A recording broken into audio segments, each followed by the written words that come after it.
आइए आज मैं आपको प्रैक्टिकल केस स्टडी में फॉरेन एक्सचेंज रिस्क के बारे में समझाना चाहता हूं। फॉरेन एक्सचेंज रिस्क हम देखते हैं कि फॉरेक्स लॉस बहुत होता है कंपनीज को। तो देखिए, जिसे भी डॉलर मिलता है, जिसे डॉलर मिलता है वो चाहेगा डॉलर बढ़े, और जिसे डॉलर में पे करना होता है वो चाहेगा डॉलर गिरे। सिंपल कॉन्सेप्ट है। अगर मुझे डॉलर मिल रहा है तो मैं चाहूंगा डॉलर खूब बढ़े, $1 की कीमत ₹100 हो जाए या $1 की कीमत ₹50 हो जाए। बताइए, अगर मुझे डॉलर मिल रहा है तो मैं क्या चाहूंगा, $1 की कीमत ₹100 पहुंचे, ताकि जब मैं उसे कन्वर्ट करूं तो मुझे ₹100 मिले। और अगर मुझे किसी को डॉलर पे करना है तो मैं चाहूंगा डॉलर गिरे। कॉन्सेप्ट क्लियर एकदम। अब देखिए, दो तरह की कंपनीज होती है जिन्हें डॉलर मिलता है, जैसे कि आईटी कंपनीज। इंडिया की जितनी भी आईटी कंपनीज हैं, Infosys, Wipro, TCS, HCL tech, Mindtree, इन सब को डॉलर मिलता है क्योंकि वो फॉरेन में सर्विसेज देती हैं। तो जब भी डॉलर बढ़ता है इनको फायदा होता है, इनके शेयर प्राइस इंक्रीज होती है।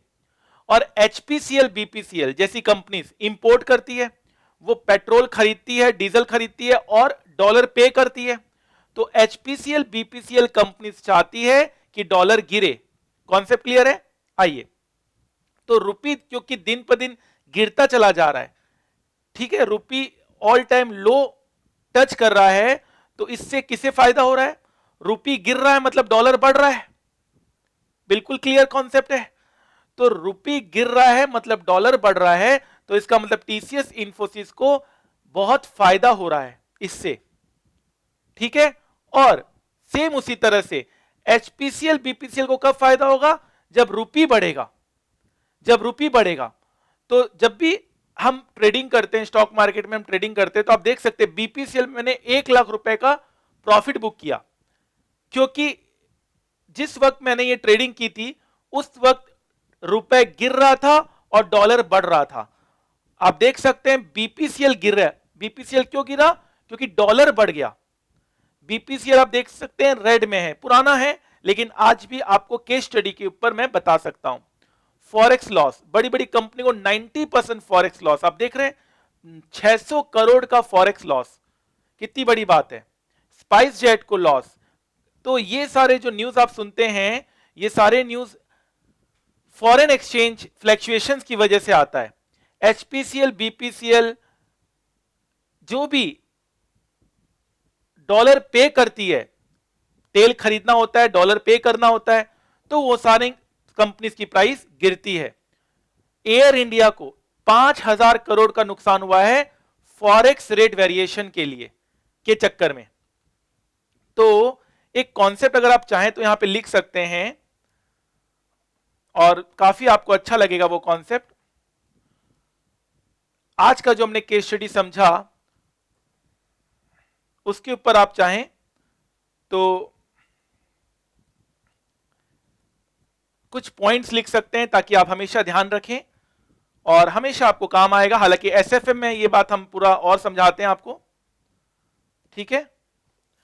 तो फोर्थ में अगर हम फॉरेन एक्सचेंज रिस्क की बात करें, फॉरेन एक्सचेंज रिस्क की बात करें, ठीक है, एग्जाम्पल के तौर पर, एग्जाम्पल के तौर पर इंफोसिस, बीपीसीएल, ठीक है। अगर आप इसका कॉन्सेप्ट लिखना चाहें तो कॉन्सेप्ट बिल्कुल सिंपल है। अगर डॉलर इंक्रीज करता है और इसका मतलब है रुपी फॉल करता है, तो किसे फायदा होता है? एक्सपोर्टर्स को गेन। लाइक क्या? Infosys, TCS, Wipro, etc. और अगर डॉलर फॉल करता है और रुपी राइज करता है, डॉलर फॉल करता है और रुपी राइज करता है, तो इंपोर्टर को फायदा होता है, importer gain, like BPCL, HPCL.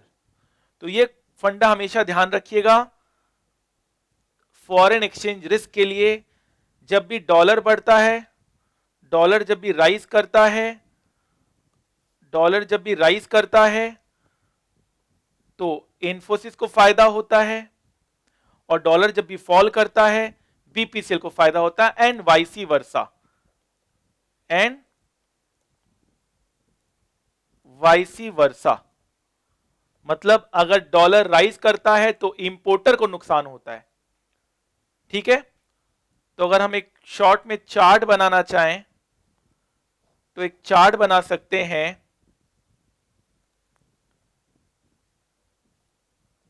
Importer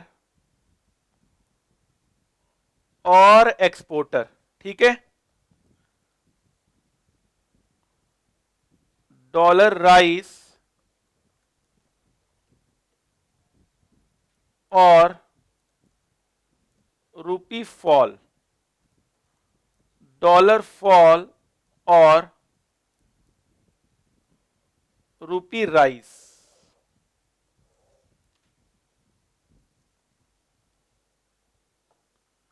fine एकदम। तो यहां पर इनको लॉस होगा, इनको गेन होगा, यहां पर इनको गेन होगा और इनको लॉस होगा। तो आप फॉरेन एक्सचेंज रिस्क में आप माहिर बन जाएंगे, आपको कभी कोई दिक्कत नहीं होगी।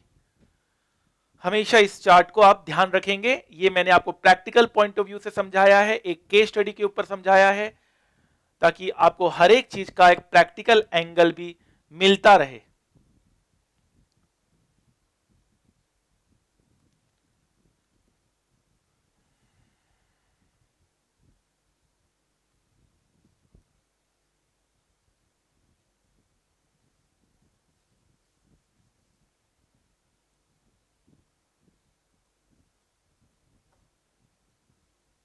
ठीक है, फाइन सर। तो आई होप आपको फॉरेन एक्सचेंज रिस्क काफी अच्छा समझ में आ चुका है। चलिए सर।